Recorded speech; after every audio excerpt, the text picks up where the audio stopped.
안녕하세요. 과학강연 달짝한 사이언스 사회를 맡은 서울시립과학관 최지훈입니다. 오늘도 많은 분들이 서울시립과학관 유튜브 채널과 아태이론물리센터 네이버 TV에 접속해 주셨는데요. 접속해 주신 모든 분들께 감사 인사드립니다. 달짝한 사이언스는 올해의 과학책을 한 달에 한 권씩 읽고 작가님을 만나 소통하는 과학 강연입니다. 강연은 1부 과학 강연과 2부 질의응답 시간으로 구성되어 있는데요.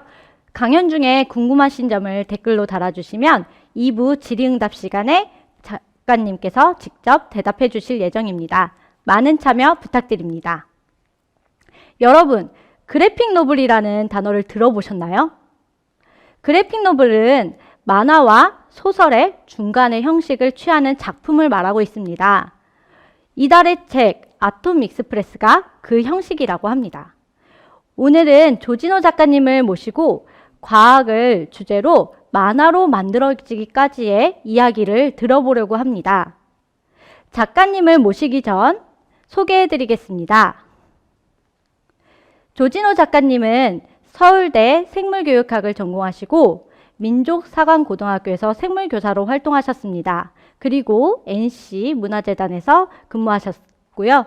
현재는 과학작가로 활동 중이십니다. 주요 저서로는 게놈 익스프레스, 그래비티 익스프레스, 아톰 익스프레스가 있습니다. 그럼 큰 박수로 조진호 작가님을 모셔볼까요? 네, 작가님 안녕하세요. 네, 작가님 그래픽 노블이라는 형식이 다소 조금 생소한데요. 이 분야의 활동을 시작한 게 어느 정도 되셨나요? 2013년도에 첫 책이 나왔으니까 한 7년 이제 된 것 같아요. 아, 7년 정도 되셨구나. 근데 앞에 이제 생물교사로도 활동하셨고 NC 문화재단에서도 근무하셨고 이 일을 같이 병행하시면서 진행을 하셨나요? 네, 그렇죠. 아, 네. 그럼 많이 힘들었던 점들이 많이 있었겠어요. 네, 힘들었는데 제가 한 거니까요. 아, 네. 그러면 오늘 작가님의 그 7년의 시간을 한번 이야기를 들어볼 수 있을 것 같은데요. 그럼 달짝한 사이언스 과학 강연을 시작해 볼까요? 다시 한번 큰 박수 부탁드립니다.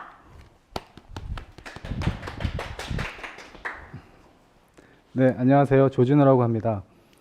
오늘 강연을 통해서 강연 의뢰가 왔을 때 무슨 내용으로 강연을 해야 될지 좀 막막했는데 제가 주로 몇 년 동안 했던 책이 과학사를 다루기 때문에 과학사에 관한 강연을 하는 것도 좋겠다 생각을 했는데 조금 자신이 없는 것도 있고 재미가 좀 없을 것 같아서 그냥 제가 몇 년 동안 했던 작업에 대한 경험 그리고 어떤 느낌 그리고 어떤 이런 일에 대한 가능성 이런 것들을 조금 공유를 좀 해보는 것이 좋겠다 생각이 좀 들었어요. 그러게 그 강연이 좀 더 유익할 수도 있고 좀 캐주얼한 느낌도 있고 해서 오늘은 그러니까 전반부에는 제가 그 과학책을 쓰게 된 그리고 과학만화책이라는 것을 쓰게 되는 데까지 어떤 과정이 있었나 이런 것들을 좀 말씀드려 볼 거고요. 후반부에는 구체적으로 이런 형식의 과학만화책을 쓸 때 어떤 일이 벌어지고 뭐 어떤 것이 좀 팁이 될 수 있고 이런 것에 대해서 좀 공유를 좀 해보는 시간으로 가져보도록 하겠습니다. 네, 그 어렸을 땐 제가 꿈이 과학자였어요. 그 많은 아이들이랑 비슷했는데 과학자가 아마 그 초등학생들 꿈을 적으라 그러면 상당 부분 이제 과학자라는 것을 요즘도 쓰는 걸로 알고 있는데 저도 어렸을 때 꿈이 과학자였습니다. 근데 그 이유는 그 일이 가장 좀 멋져 보였기 때문이거든요. 그리고 그런 꿈을 꾸게 된 데는 아무래도 제가 봤던 TV에서 나왔던 프로그램이라든가 영화라든가 책 이런 것이 영향을 많이 줬을 텐데요. 그 화면에 보이는 것은 그 스타워즈 제가 어렸을 때 그 거의 한두 달 제가 여기 푹 빠지게 해서 그 뭐 분별이 좀 안 될 정도로 푹 빠졌던 그런 영화인데요. 저런 영화가 또 있었고 또 집에 꽂혀 있던 책 중에서 요즘도 스테디셀러로서 쭉 읽혀지는 책이죠. 저 코스모스라는 책이 있었어요. 그리고 당시에 그 TV에서 저 코스모스 책에 대한 그 다큐멘터리를 하고 있었어요. 그래서 그거를 초등학생이 보기엔 좀 어려운 프로긴 했는데 그게 언제 하나 계속 기다렸던 기억이 있어요. 그리고 저기 빨간색 티를 입고 있는 분이 그 진행하는 칼 세이건이라고 하는 유명한 과학자죠. 대중과학자. 예, 저런 것들이 영향을 좀 많이 줬던 것 같아요. 그래서 어렸을 때 그 저런 프로를 보고 특히 저 코스모스라는 작품을 보고 다큐멘터리까지 다 보고요. 그 밤하늘을 보면서 약간은 그 염세주의에 빠졌던 기억도 좀 있는데요. 그게 무슨 얘기냐면 그 내가 사는 곳이 전부가 아니고 굉장히 광활한 우주에서 티끌만한 점에 있고 그리고 나도 굉장히 작고 그리고 광대한 시간에서 제가 잠깐 사는 100년을 산다고 하더라도 찰나를 사는 거잖아요. 그런 것들이 경이롭기도 하면서 동시에 그 좀 무섭고 그리고 어떤 의미가 있나 그런 느낌까지 좀 들었거든요. 그래서 예, 좀 힘들었던 약간 그런 경험도 좀 있습니다. 그리고 제가 이제 나이를 조금 더 먹어가면서 그 이제 초등학교 고학년이 되는데 저는 만화 영화 많이 봤던 것 같아요. 저기 화면에 보이는 만화 영화들을 아시는 분들은 제 또래라고 할 수 있을 것 같은데 네, 뭐 하나하나 열거하기는 좀 어렵지만 근데 저 아톰이라는 캐릭터는 요즘도 그 어린아이들도 많이 보기 때문에 알 것 같은데 나머지 두 개는 아마 지금의 20, 30대, 30대는 좀 알 수도 있겠다. 20대 학생들까지는 좀 모를 것 같아요. 저런 걸 보면서 역시나 나의 꿈은 과학자다. 이렇게 확정하게 되는데 그 만화 영화에서 보면은 항상 이 과학자가 등장해요. 여기 하얀색 가운 입고 있는 이런 분들처럼. 근데 지금 생각해 보니까 이런 과학자들의 캐릭터가 상당히 무미건조한 느낌이 좀 드네요. 그 어떤 성격인지 잘 드러나지 않았던 것 같아요. 만화 영화에서. 굉장히 옳은 소리만 하고 있고 약간 AI 같은 그런 느낌을 좀 줬던 것 같은데. 네, 그래서 근데 생각해 보면 제가 그 전에 있었던 이런 과학자들과 그 여기 만화 영화에 등장하는 과학자는 좀 다른 사람들이긴 하죠. 그 만화 영화에 등장하는 과학자들은 엔지니어라고 할 수 있죠. 뭘 만드는 엔지니어고 그 전에 있던 과학자들은 우리가 아는 그 역사에 남아있는 많은 과학자들이죠. 근데 어쨌거나 과학 기술자에서 과학인이라고 했을 때 그런 게 되고 싶었죠. 커서. 네. 그리고 이제 중학교로 입학을 합니다. 중학교로 가서 중학교, 고등학교를 거쳐서 이제 과학 과목을 많이 듣게 되는데 제가 수학은 그래도 좀 곧잘해서 그 이과형 인물이다라고 스스로 규정을 했던 것 같아요. 중학교 때부터. 그래서 나중에 그래도 과학자가 되리라 생각하고 공부를 했는데 여기 있는 화면을 보면 여러분도 익숙한 화면인데 중학교, 고등학교 때부터 많이 풀었던 문제의 형태죠. 이거 문제를 지금 풀라고 하진 마세요. 예, 근데 저도 우연찮게 한 10여 년 전에 고등학교에서 과학교사로 근무하게 되는 기회가 있어서 한 7, 8년 정도를 고등학교 과학교사로 있었는데 그런 게 느껴지더라고요. 제가 중고등학교 때 했던 과학 문제랑 그 요즘에 풀고 있는 과학 문제랑 차이가 별로 없더라고요. 본질적으로 차이가 없고 그리고 학교에서 배우는 과학 내용도 큰 차이가 없어요. 그게 벌써 언제적 얘긴데 제가 중고등학교 시절이 강산이 몇 번 바뀌었을 시절인데 크게 바뀌지 않은 게 좀 이상할 정도인데요. 다른 것은 다 바뀌었는데 그 과학교육 현장은 크게 바뀐 게 없더라고요. 예. 뭐 근데 그게 큰 문제라기보다는 그럴 수밖에 없는 게 좀 있긴 할 텐데 그런 좀 바뀔 수는 있을 것 같은데 여전히 똑같은 것을 답습하고 있다는 것은 문제인 것 같긴 한데요. 그래서 그런 생각도 좀 해봤어요. 저 과학 쪽 인력이 너무 많이 양성되면 안 되는 이유가 있는 것이 아닐까. 이쪽에 종사하는 사람이 많아지면 안 되니까 좀 이렇게 커트하는 그런 아주 효과적인 커리큘럼을 진행하고 있는 것은 아닌가 뭐 이런 생각도 좀 들더라고요. 그리고 이런 중고등학교에서 이런 과정을 겪다 보면 대부분의 학생들이 과학과 좀 멀어지게 됩니다. 예, 그 많은 꿈을 과학자로 그렸던 아이들이 점점점 숫자가 줄어들어서 대학 갈 때쯤 되면 그 자연과학 계열로 가는 학생들의 숫자가 굉장히 적죠. 근데 그럼에도 불구하고 있다는 것은 뭐 좋은 거죠. 그래서 저도 대학교 진학을 할 때 이제 고민을 다른 학생들처럼 여전히 똑같이 이제 고민을 하게 됩니다. 어디로 진학을 해야 되나. 근데 어쨌거나 여러 가지 복합적인 이유가 있었는데 그래도 과학을 전공하는 쪽으로 대학을 진학하게 됩니다. 그래서 그 4년 동안 학부 과정을 거치게 되는데 여러 가지 필수 과목들을 배우게 되죠. 분자생물학, 세포생물학 뭐 여러 가지 과목들이 있는데 저기 보이는 화면에 있는 모습은 제가 익숙하게 봤던 장면인 것 같아요. 그 우리 과에도 저런 실험실들이 한 5개 정도 있었는데 뭐 분자생물학, 세포생물학, 발생생물학 뭐 여러 가지가 있었어요. 근데 거기를 기웃기웃하다 보면 저런 장면들이 보입니다.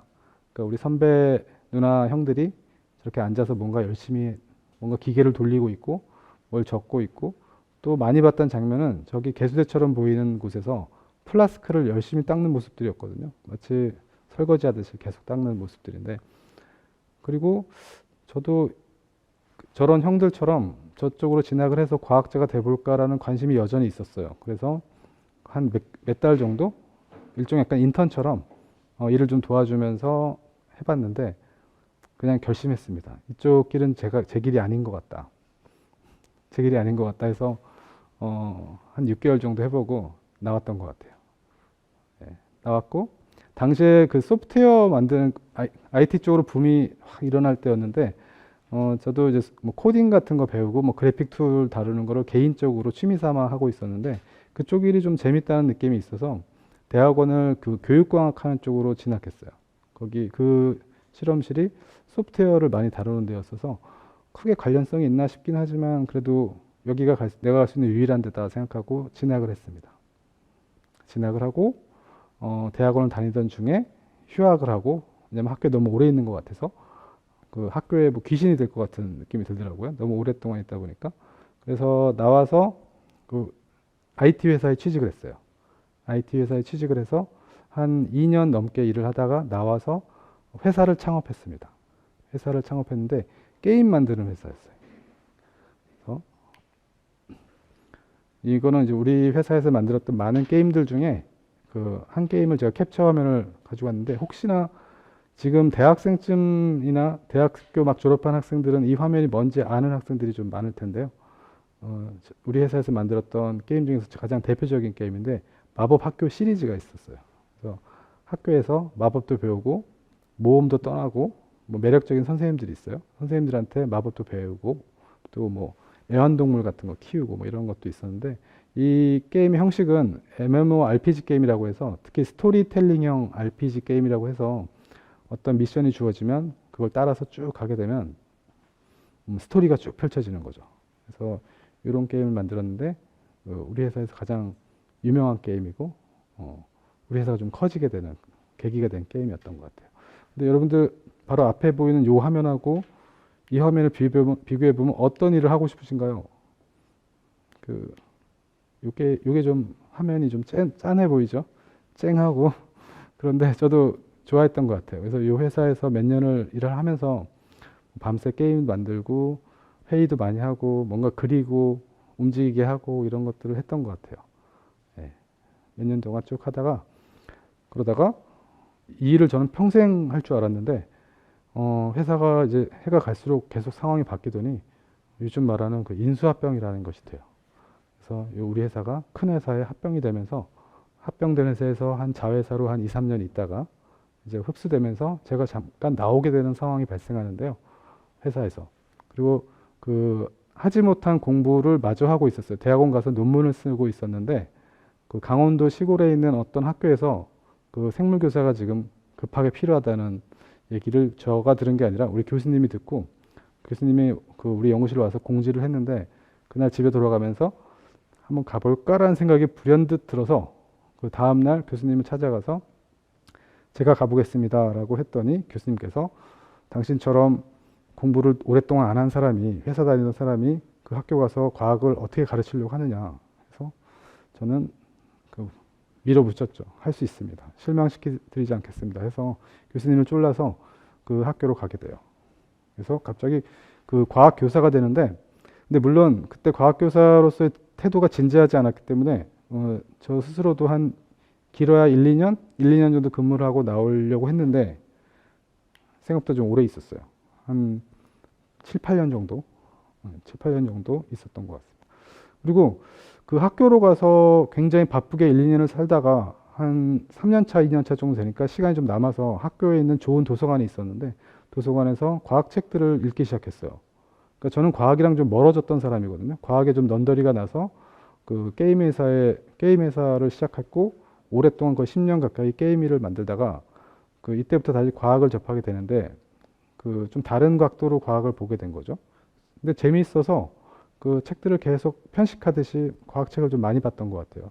좋은 게 그 학교가 그 과학책이 굉장히 많았었어요. 도서관에. 그래서 굉장히 재밌게 책을 좀 많이 보게 됩니다. 이게 그 학교의 모습인데 그래도 좀 보여드릴게요. 제가 찍었던 사진들인데 이게 강원도 횡성에 있는 학교예요. 한복을 입고 다니는 학교인데 여러분들도 아실 수 있겠어요. 이 학교를. 네, 여기는 횡성이라는 곳은 우리나라에서 인구 밀도가 제일 적은 편에 있는 고장이라고 해요. 그리고 주변에 아무것도 없고 특히나 학교를 어떻게 그런 데다 세웠는지 주변에 하여튼 나가면 아무것도 없는 그런 학교였는데 저기서 이제 생활을 하게 됩니다. 근데 놀란 게 그 아까도 말씀드렸듯이 그 학생들의 생활도 비슷하더라고요. 제가 저도 고등학교 때 기숙사 학교 생활을 했는데 여기도 기숙사 학교로서 비슷한 생활들을 하고 있더라고요. 항상 피곤해하고 학생들이 입시에 시달리고 이런 모습들이 있는데요. 저기 화면에 보이는 것처럼 보통 남자들이 그 하는 꿈 중에 제일 끔찍한 꿈 중에 하나가요. 그 군대를 다시 가는 꿈인데 저도 그런 꿈을 꿔봤고요. 근데 식은땀 나고 그러거든요, 진짜. 그 꿈에서 영장이 날라오고 군대를 가야 된다고 하고 뭐 이런 상황인데 이거는 진짜 경험해 보지 않으면 그 꿈의 느낌을 아실 수가 없는데요. 근데 여기 학교에서 약간 비슷한 종류의 꿈을 꿨어요, 저도. 그 학생들이 입시에 시달리는 모습들을 계속 보다 보니까 제가 고3이 되는 꿈 같은 거 꾼 것 같아요. 여기 학교 생활하면서. 고3이 돼서 시험 공부를 하나도 안 했고 시험 문제가 나왔는데 하나도 안 보이고 뭐 이런 끔찍한 꿈인데 약간 비슷한 그런 식은땀 나는 그런 꿈을 꿨던 것 같습니다. 그런데 여기서부터 무슨 얘기를 하려고 하냐면 제가 이제 과학 만화가가 된 그 스토리가 여기서부터 시작되거든요. 사실 좀 길게 왔죠.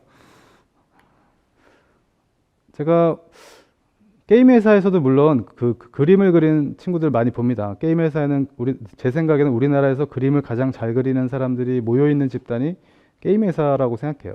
정말 그림을 잘 그리는 친구들이 많은데 저는 뭐 그래픽 디자이너가 아니었기 때문에 직접 게임을 만들 때 그림을 그리진 않았죠.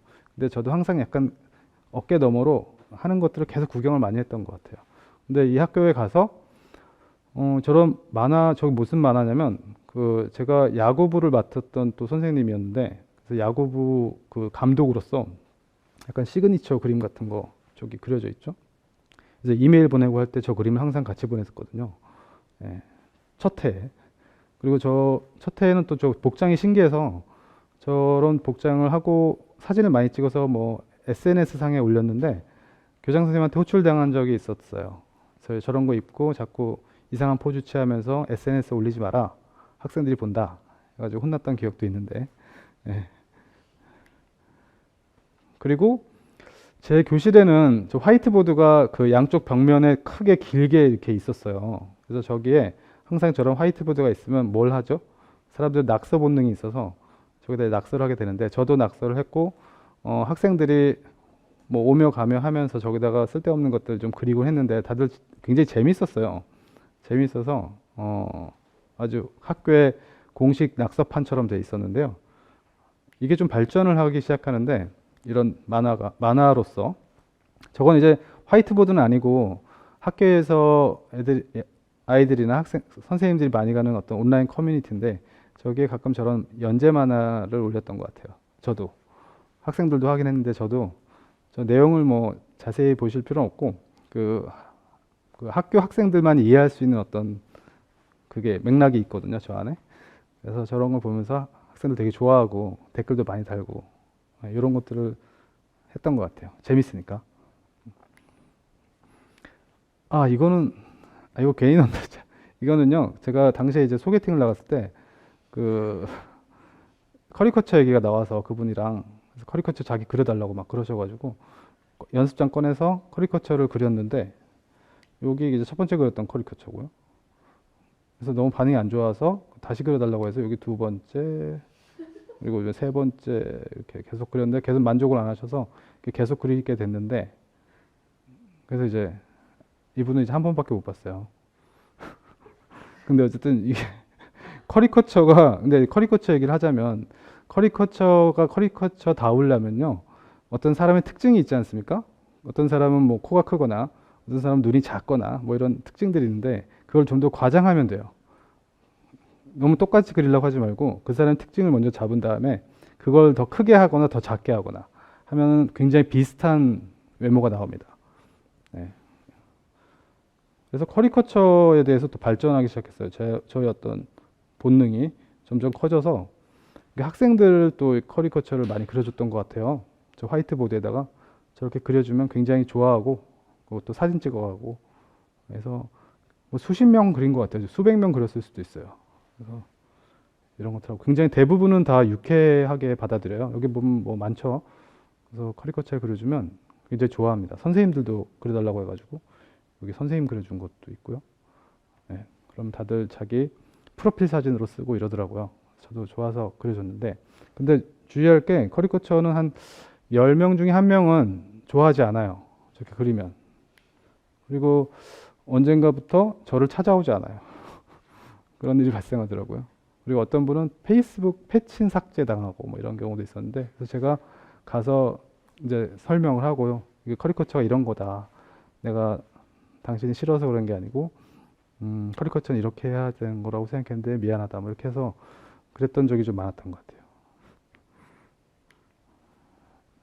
요건 좀 특이한 시도를 해봤는데요. 그 학교에 시험이 많았어요. 물론 중간고사, 기말고사도 있었고, 뭐 각종 시험들이 많았는데, 시험 문제에 그래픽을 사용하기 시작했어요. 제가 시험 문제 자체가 너무 무미건조하다고 여겼기 때문에 이런 식으로 이제 그림이 많이 들어간 시험 문제들이 보이죠.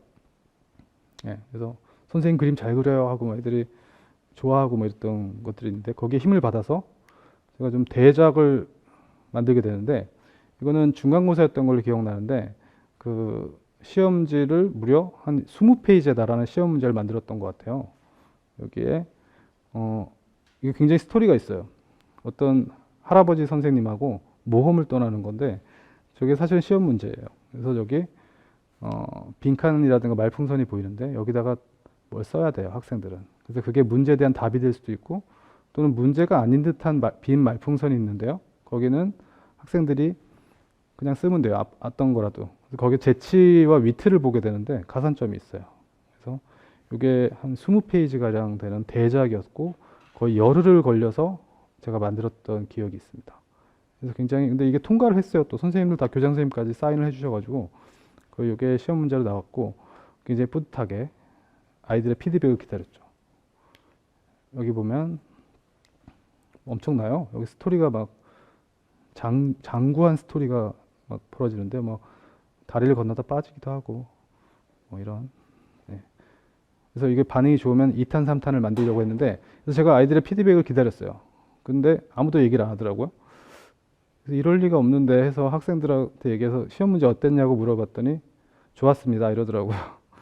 아니 근데 이게 아닌데 생각했는데 당시에 이제 그 학교 1년차 교사로서 그 학교의 분위기를 파악을 아직 못하고 있을 때였는데 그 중간고사, 기말고사나 이런 게 우리 어렸을 때처럼 그런 시험이 아니라 바로 입시하고 연결되기 때문에 굉장히 신경이 예민해져 있고 그 압박감이 엄청납니다, 애들이. 그래서 이런 시험 문제를 이렇게 음미할 시간이 없던 거죠.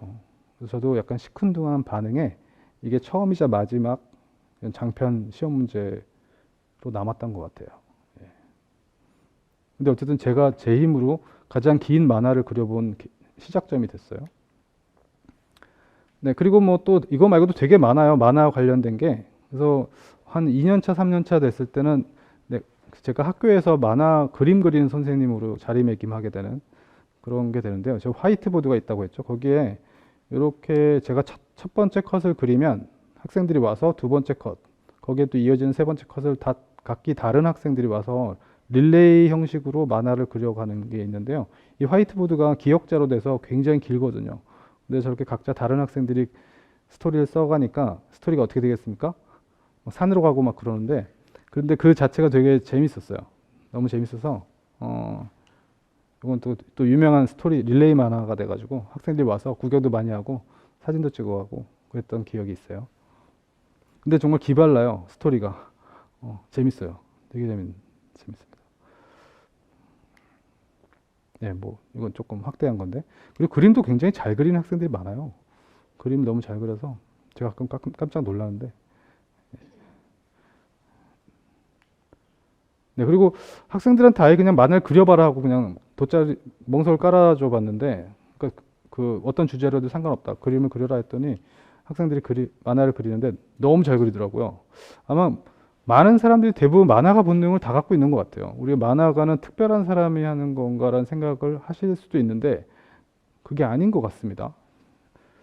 가끔은 본인이 난 그림 잘 못 그린다. 그래서 만화가와 거리가 멀다라고 생각하는데 그림을 못 그려도 만화가가 될 수 있어요.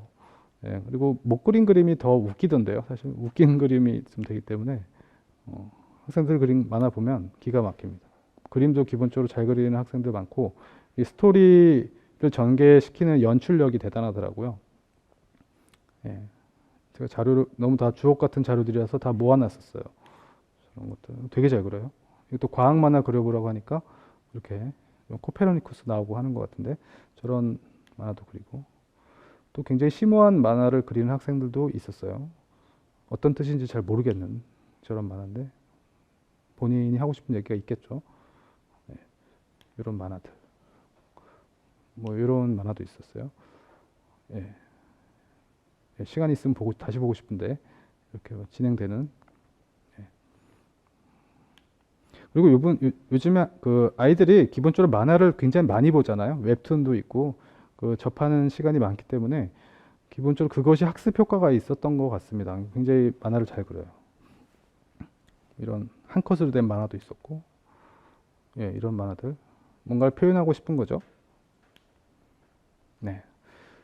그래서 제가 생각했어요. 그렇게 낙서만 하고 있지 말고 그 책을 그냥 써볼까 이런 생각이 들었는데 처음엔 만화까지 하기에는 조금 부담이 돼서 그림이 많이 들어간 과학책을 써보려고 했었습니다. 근데 제 주변에 가장 가까운 사람들 중에 특히 제 친여동생이 만화가예요. 그 만화가 생활을 꽤 오래 한 나름 유명한 만화가인데 여기 제 동생 조주희 작가의 대표작들이 좀 보이는데요. 뭐 요즘 연재하고 있는 만화도 있고 연재가 끝난 만화도 있어요. 아시는 분들도 있을 것 같아요, 제 생각에. 그래서 조주희 작가랑 또 집도 가까워서 제가 자주 가는 카페가 있는데 거기 가면 동생이 항상 그 만화 일을 하고 있었어요. 그래서 얘기 많이 하고 그런 편이거든요. 근데 어렸을 때 뭐 나도 그림을 좀 곧잘 그리고 이런 거 동생이 잘 아니까 그런 과학 그림책보다는 과학 만화책을 써보지 않겠느냐 이런 얘기를 좀 많이 했던 것 같아요, 동생이. 근데 처음에는 뭐 그냥 흘겨들었는데 나중엔 그냥 그래볼까라는 생각을 했던 것 같습니다. 동생이 좀 자극이 많이 됐던 것 같아요. 그래서 한번 써보겠어 해서 이제 말을 하고 책을 썼습니다. 이렇게 첫 번째 책이 그 어메이징 그래비티라는 타이틀을 갖고 있는 책이었는데 이게 첫 번째 책이 됐죠. 그리고 그래비티 익스프레스라고 하는 저 책은 나중에 개정판이 나와서 출판사가 다른데 그래서 똑같은 책이에요, 사실은. 이렇게 됐는데 첫 번째 책이 나오자마자 제가 일부러 하긴 좀 그렇게 한데 큰 반향을 일으켰어요. 그 학계로부터도 칭찬을 많이 받고 뭐 대중적으로도 과학책으로서 상당히 주목을 많이 받았습니다. 그래서 저 때의 느낌이 되게 신기하더라고요. 좀 비현실적인 느낌이 좀 들기도 했어요, 스스로. 아니 내가 작가라니. 그리고 뭐 상도 많이 받고 그래서 한껏 고무됐던 것 같아요. 그리고 제일 기뻤던 거는 그 인터넷이나 여러 걸 통해서 이걸 읽은 사람들의 피드백들을 볼 때였어요. 그때 굉장히 내가 쓰려는 의도를 상당히 공감하고 있구나 이런 느낌도 많이 받고 또 칭찬을 하게 되면 칭찬을 받으면 기분이 너무 좋잖아요. 그리고 나 되게 잘하나 보다 이런 생각도 들면서 자신감도 생기고 뭐 별 큰 기대를 안 하고 쓴 책이었는데 이렇게 되니까 나 이제 만화책 써야 되겠다라는 생각을 좀 했던 것 같아요. 이번 첫 번째 책 이후로. 예. 그래서 바로 두 번째 책을 기다리지 말고 빨리 들어가자 해서 바로 두 번째 책이 게놈 익스프레스라는 책을 썼어요.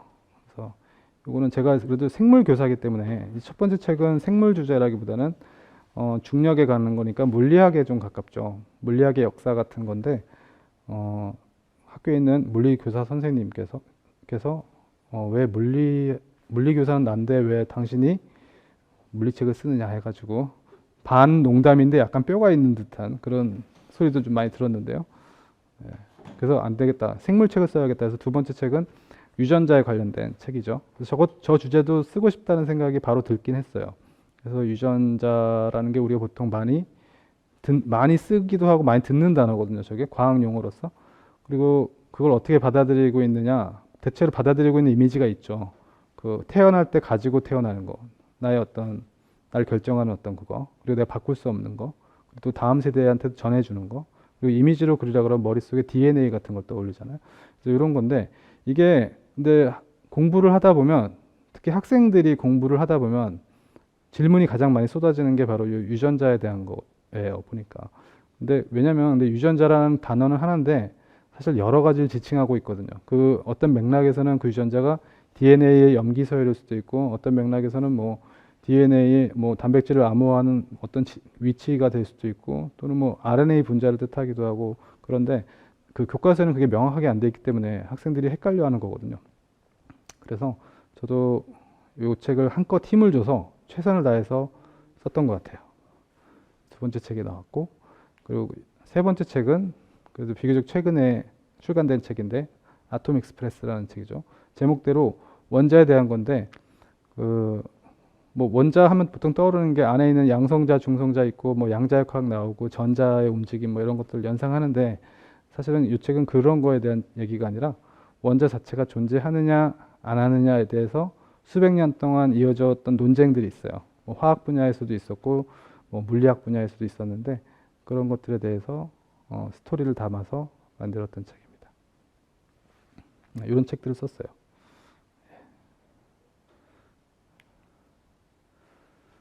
그래서 그렇게 됐습니다. 그래서 첫 책을 쓴 지가 지금 한 7년이 됐고 곧 나오는 책이 있는데요. 제가 할 일은 다 했고 출판사에서 지금 교정 편집을 하고 있는데 한 2달 정도 소요가 되면 네 번째 책이 나오는데요.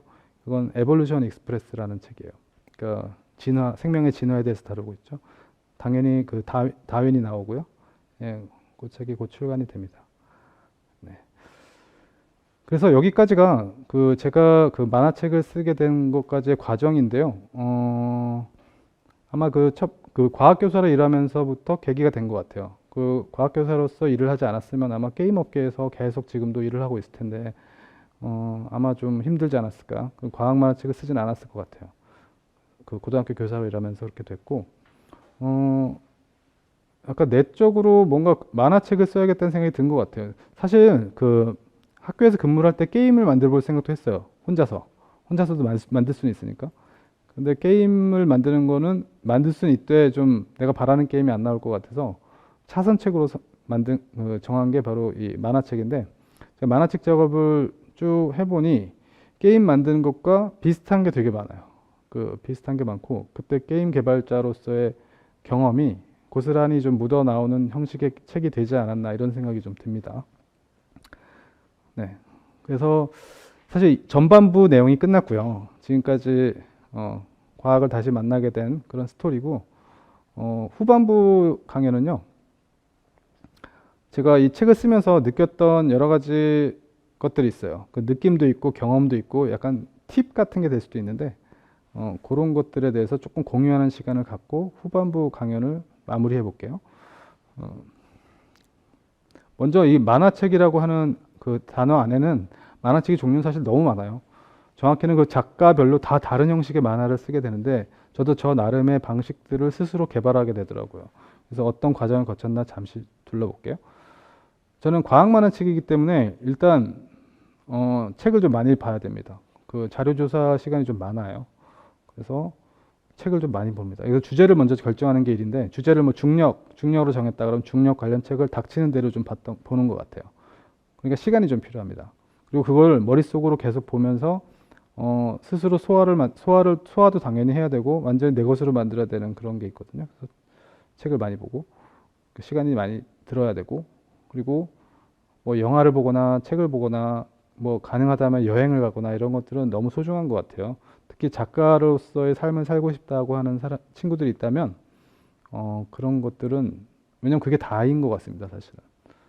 어떤 글을 쓰는 스킬이라든가 이런 것들보다 더 중요하다고 생각돼요.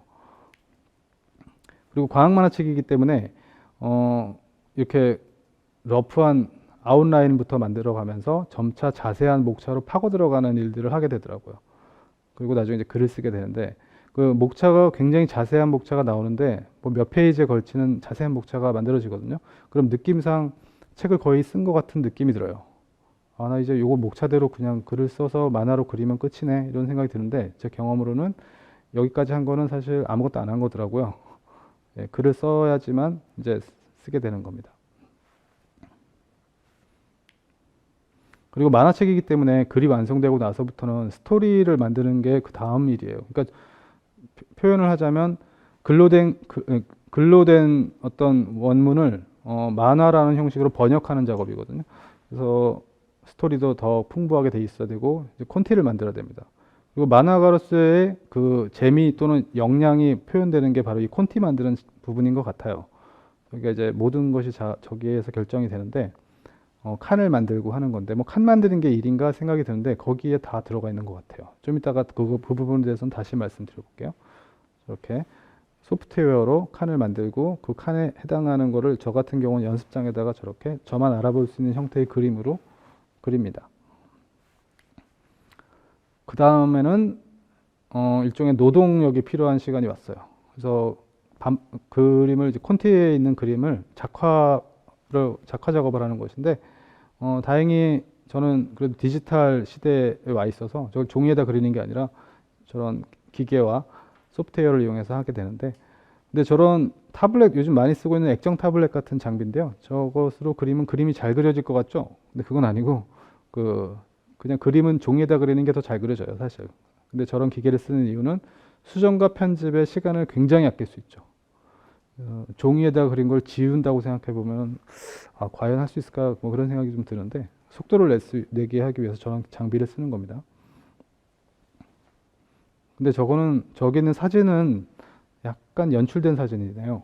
지금 보니까 실제로는 작업을 할 때 이렇게 어둡게 해놓으면 눈 버립니다. 눈 버려서 좀 밝게 해놓는 편이고 그리고 이런 고글 같은 것도 쓰지 않으며 그리고 네, 많이 연출된 거네요. 네. 왜냐면 이게 굉장히 지루한 작업이라서 저도 하다가 저렇게 찍어서 올리면 사람들이 댓글을 달아주면 기분이 좋더라고요. 그래서 작업을 하면 이제 저 같은 경우는 동생은 이제 작업을 오랫동안 한 만화가이기 때문에 한 번에 그려버리기도 하더라고요. 근데 저는 그렇게 자신이 없어서 밑그림을 좀 그려요. 그 밑그림을 거칠게 그린 다음에 그다음에 포토샵 같은 데서 레이어를 하나 더 만들고 그 위에다가 선을 딴다고 표현을 하는데 깔끔하게 선을 따고 밑에 있는 그 지저분한 거를 안 보이게 해놓고 위에다가 채색을 하면 이렇게 짠 하고 만화가 완성되죠. 네. 쉬운 것 같이 보이네요. 이렇게 보니까. 근데 이게 과학사를 다루는 만화이기 때문에 골치 아픈 것이 하나 있는데 여기에 보이는 여러 건축물들과 뭐 탈 것들 그리고 의상 같은 경우가 여간 신경 쓰이는 게 아니더라고요. 그래서 고증을 해야 되는데 뭐 예를 들어 뭐 스위스의 뭐 19세기의 스위스의 어떤 도시의 장면이다라고 했을 때 그게 머릿속에 있을 리가 없잖아요. 그러니까 다행히 구글 있잖아요. 구글링을 해서 찾는 겁니다. 그래서 하다 보니까 검색하는 기술이 좀 발전하더라고요. 그래서 도움을 많이 받아요. 보통 만화가들 보니까 저도 만화 작업을 하면서 여러 만화가들과 이제 친분이 생겼는데 제가 아는 만화 작가들은 대부분 모니터를 하나 쓰는 게 아니라 여러 개 쓰더라고요. 그래서 저런 거를 찾을 때는 다른 모니터에서 나오게 해서 그걸 보면서 작업을 하시더라고요. 그리고 뭐 약간 이제 두서없는 문서들이 계속 나오는 것 같긴 한데요. 제가 여러 가지 막 짜집기 해가지고 처음에 만화를 할 때 근본적인 방향을 설정해야 되는 단계가 있었어요.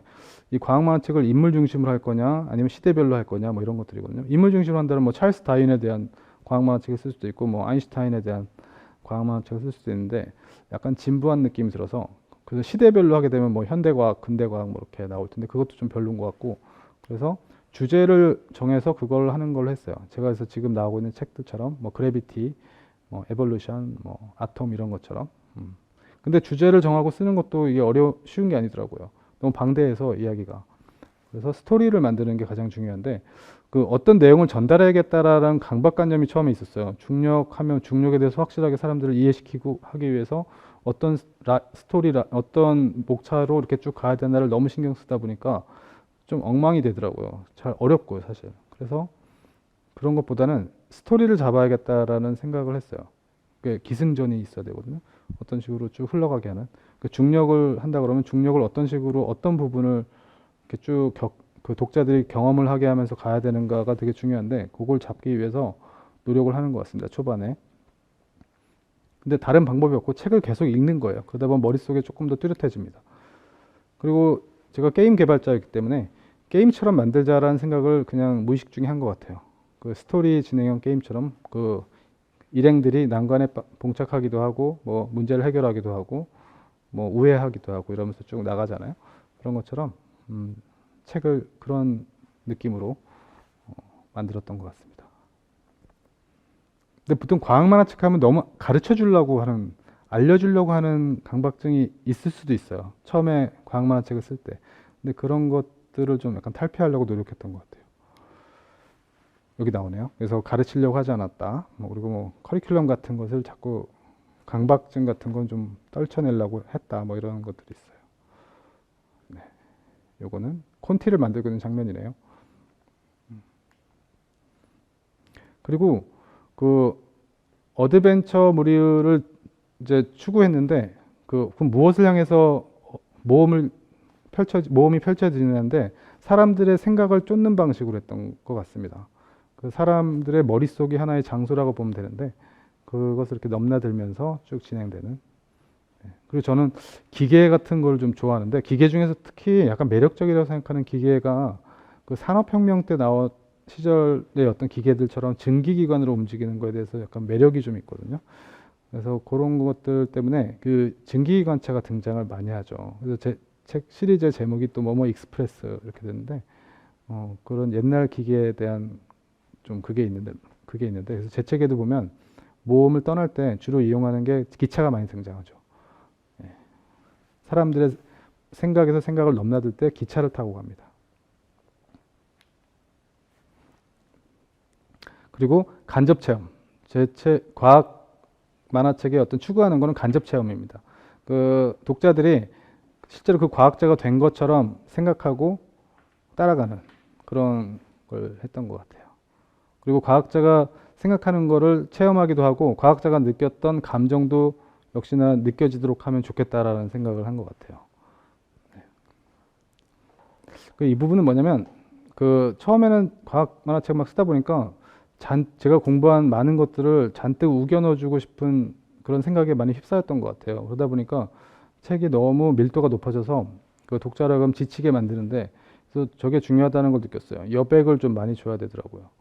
책에. 그러니까 그 큰 의미가 없는 꼭 뭘 이렇게 기억해야 되는 게 없는 부분들을 넣어야 되더라고요. 근데 이게 그 뒤로 제가 만화 작업을 하고 나서 뭐 여전히 예전에 그랬던 것처럼 애니메이션이라든가 영화를 보게 되잖아요. 근데 그런 영화나 애니메이션에도 이런 부분들이 많이 있더라고요.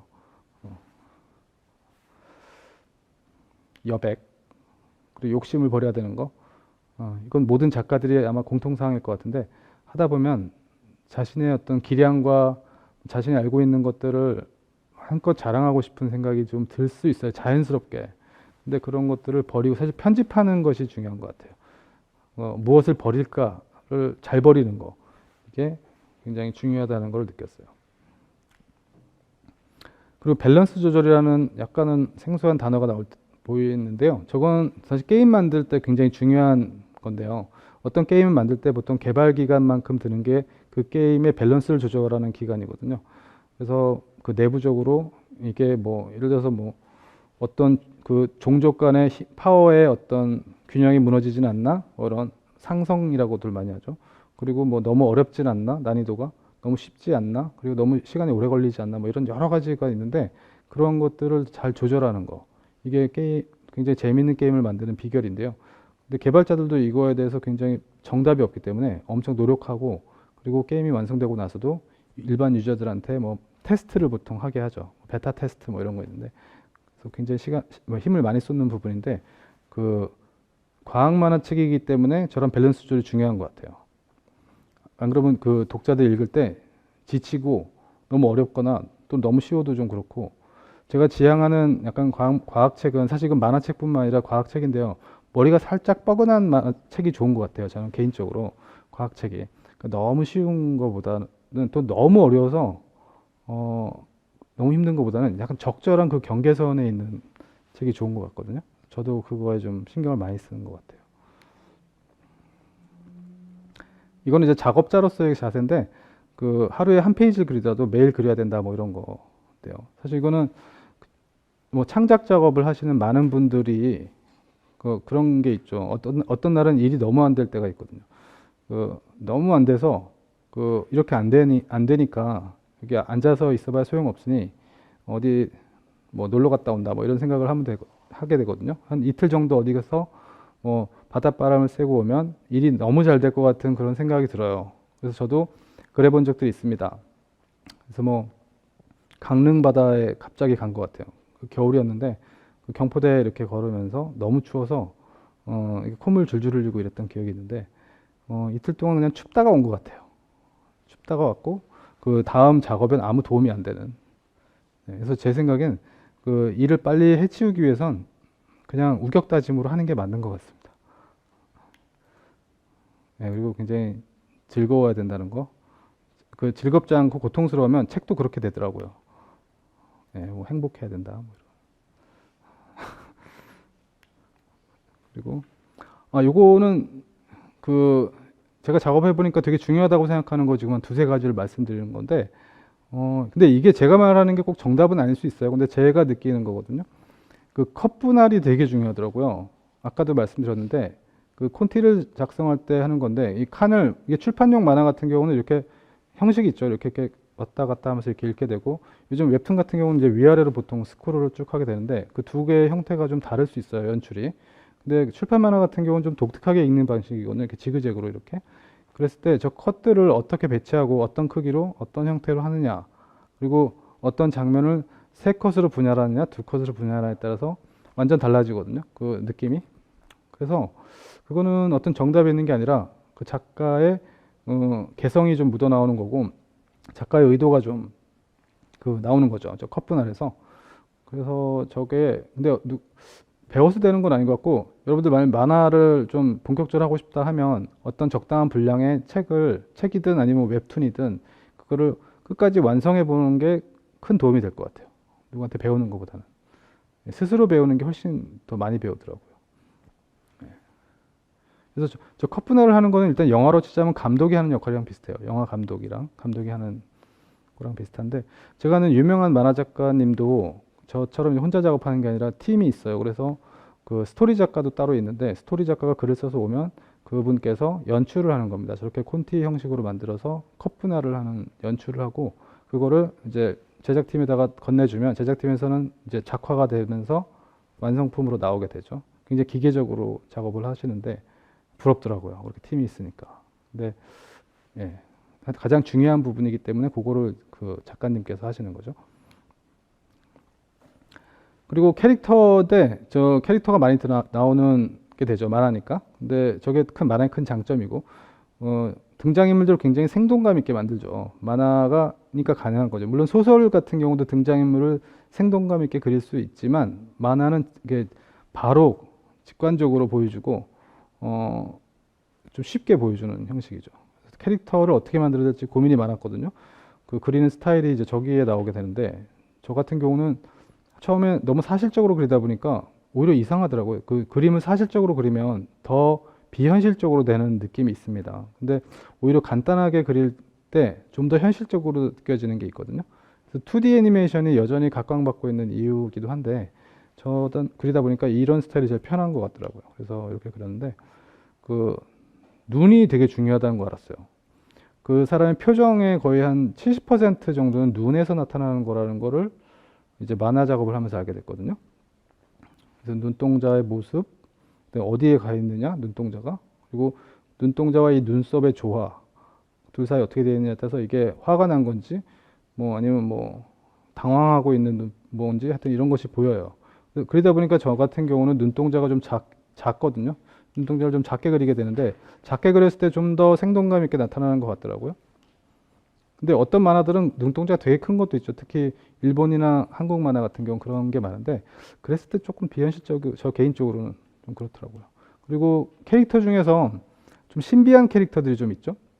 성격을 알 수 없는 그런 캐릭터들은 이렇게 안경을 씌워주면 되더라고요. 안경 씌워서 눈을 가려주면 약간 신비한 캐릭터로 되더라고요. 네, 눈을 가려주니까. 그리고 또 이런 것들이 있어요.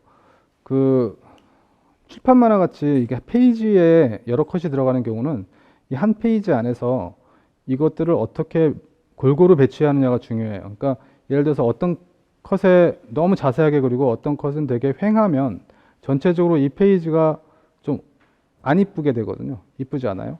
그렇기 때문에 이 밀도를 적절히 조절하는 게 되게 중요하다는 걸 알게 됐어요. 그리고 뭐 하다못해 여기 컷을 나눌 때 여기 박스가 있죠. 박스의 두께가 그 선의 두께하고 실제로 여기 그려지는 그림의 두께랑 비슷한 게 조화롭더라고요. 만일에 이 박스가 되게 두껍고 안에 있는 그림은 되게 얇은 선으로 그리면 좀 이상해요. 근데 저만 느끼는 게 아니고 그 제 여동생 조지희 작가하고도 얘기해 보니까 그게 맞다고 하네요. 그리고 아이고 네. 그리고 여백이 필요하다는 거. 네. 그리고 이 말풍선이 되게 중요해요. 생각보다. 여러분들. 그 말풍선을 보통 그 초보 만화가들한테 아니면 학생들한테도 그렇고 뭐 만화 그려봐 이렇게 하면 처음에 말풍선을 전혀 고려하지 않고 일단 그림부터 그리기 시작하거든요. 그리고 말풍선은 나중에 작업을 하게 되죠, 보통. 근데 그러면 말풍선을 어디다가 넣어야 될지부터가 일단 어려워지고 그리고 굉장히 미적으로 되게 그 망쳐요. 그 그림을. 그래서 그 콘티를 작성할 때부터 이 말풍선을 하나의 오브젝트로 봐야 됩니다. 다른 그림들의 요소처럼 똑같이 하나의 오브젝트로 보고 어디다가 위치하고 어떤 모양으로 위치한 건지를 계획해야 돼요. 예. 그게 중요하다는 거. 그리고 그 만화 작업할 때 대부분은 고통의 시간입니다. 뭐 모든 창작 작업이 마찬가지지만 거의 95% 아니 98% 정도는 이제 고통의 시간이고 근데 즐거울 때가 가끔 있긴 해요. 근데 그 중에 하나가 이 캐릭터 만들 때인 것 같습니다. 사실 이거는 이제 게임을 제가 오랫동안 개발해서 그런 것도 있는데 게임 개발할 때 되게 중요하고 좀 다들 즐기는 부분이 바로 캐릭터를 창조할 때거든요. 그래서 저도 이 등장인물들을 만들 때가 좋은데 등장인물들이 다 성격이 달라야 돼요. 그 구분이 돼야 됩니다. 성격이 전부 다 달라야 되고 다 이상해야 돼요. 사실 엄밀히 말하면 성격이 아주 평범하거나 바른 생활 할 것 같은 캐릭터는 그 스토리에 아주 안 좋은 영향을 줘요. 그래서 그런 캐릭터가 있어서는 안 되고 전부 다 약간 이상해야 돼요. 그리고 개성이 굉장히 도드라져야 되고요. 거기에 그 개성에 맞는 외모를 갖추고 있어야 되고 거기에 개성에 맞는 대사를 해야 돼요. 그래서 그런 것들이 중요합니다. 사실 이건 그 스토리북을 만드는 가장 기본적인 요소거든요. 제가 뭐 저만의 경험이 아니라 가장 중요한 건데 과학 만화에서 그걸 간과하는 경우들이 되게 많아요. 과학 만화니까 캐릭터가 다 똑같아요. 그 생긴 것만 다 다르고 뭐 로봇 같아요. 그러니까 제가 어렸을 때 봤던 그 과학 애니메이션, 과학 만화 영화도 바로 그런 룰을 범하고 있죠. 그 과학자는 항상 똑같은 것 같아요. 그러면 이제 쓸모없는 캐릭터가 되는 거죠. 그리고 이거는 약간 제 그건데 그 중요한 스토리가 있어요. 어떤 책을 쓸 때 내가 스스로 생각할 때도 이거는 되게 멋지다 이렇게 생각하는 씬들이 있는데 그런 것들을 간직하고 있거든요. 스토리를 쭉 써나가면서 그리고 어느 위치에 그 씬을 집어넣어야 된다는 거를 이제 생각하고 작업을 하는데 그 스스로 생각했을 때도 그 장면이 너무 멋진 나머지 친구한테 또는 가장 가까운 사람한테 이런 장면을 넣으려고 한다라고 말을 하잖아요. 그럼 갑자기 그 매력이 확 떨어져요. 그 씬에. 그래서 스스로 그 씬은 책이 출간될 때까지 그냥 혼자만 알고 있는 게 좋은 것 같더라고요. 개인적으로. 근데 이런 거랑 비슷한 얘기를 하고 있는 어떤 책을 봤습니다. 거기서 비슷한 얘기를 하더라고요.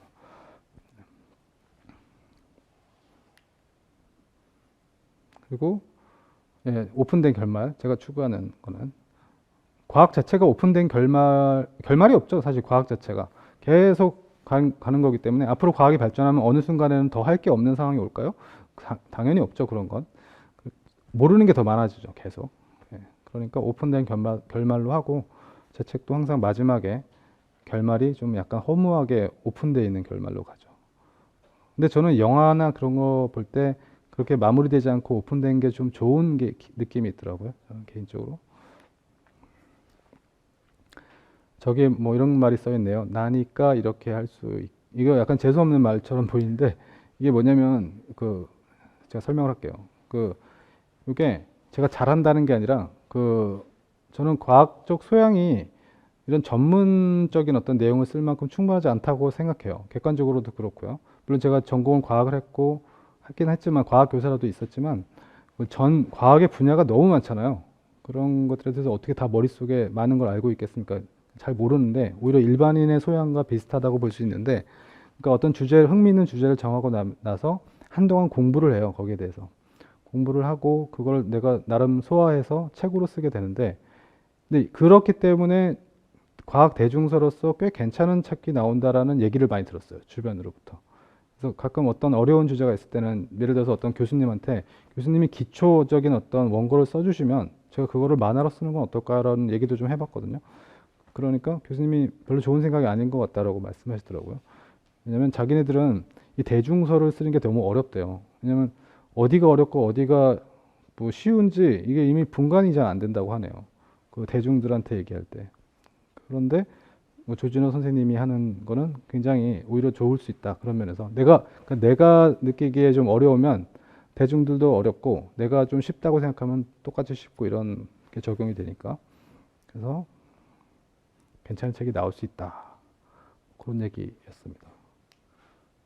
네, 그리고 이건 개인적으로 이런 과학 그래픽 책이잖아요. 그러니까 물론 소설도 뭐 비슷하긴 한데 그래픽 책이기 때문에 세세한 것까지 다 그리면서 나가거든요. 하다못해 뭐 그 사람의 머리카락 개수까지 이렇게 기억하고 있을 정도로 이렇게 그리면서 나가니까 거의 몰입도가 있어요, 개인적으로. 그래서 이거를 한 몇 달 또는 뭐 길게는 1년 정도 작업을 하고 나오면 이제 끝내면 마치 그 세계에 들어갔다 나온 듯한 느낌을 받아요. 굉장히 몰입도가 있어요, 작가로서.